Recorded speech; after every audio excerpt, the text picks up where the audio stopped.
കേന്ദ്ര വിവരാവകാശ commission 2005 October 12 കേന്ദ്ര വിവരാവകാശ കമ്മീഷൻ രൂപീകരിച്ചത്. ഇത് RTI ആക്ടിലെ ചാപ്റ്റർ 3 സെക്ഷൻ 12 കേന്ദ്ര വിവരാവകാശ കമ്മീഷനെ കുറിച്ച് പറഞ്ഞിരിക്കുന്നത്.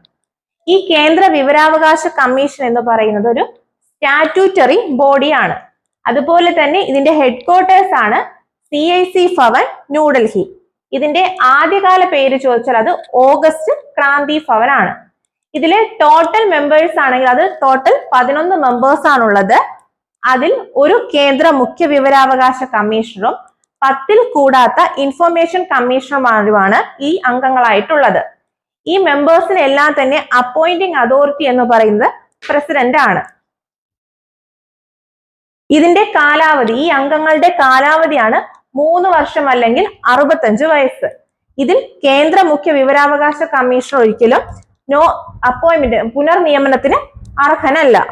അതുപോലെ തന്നെ കേന്ദ്ര മുഖ്യ വിവരാവകാശ കമ്മീഷണറായ ആദ്യത്തെ വ്യക്തിയാണ് വജാഹത്ത് ഹബീബുള്ള. നിലവിലെ കേന്ദ്ര മുഖ്യ വിവരാവകാശ കമ്മീഷണർ ചോദിച്ചാൽ അത് ഹീരാലാൽ സമരിയയാണ്. ഇദ്ദേഹം 12ാമത്തെ മുഖ്യ വിവരാവകാശ കമ്മീഷണറാണ്.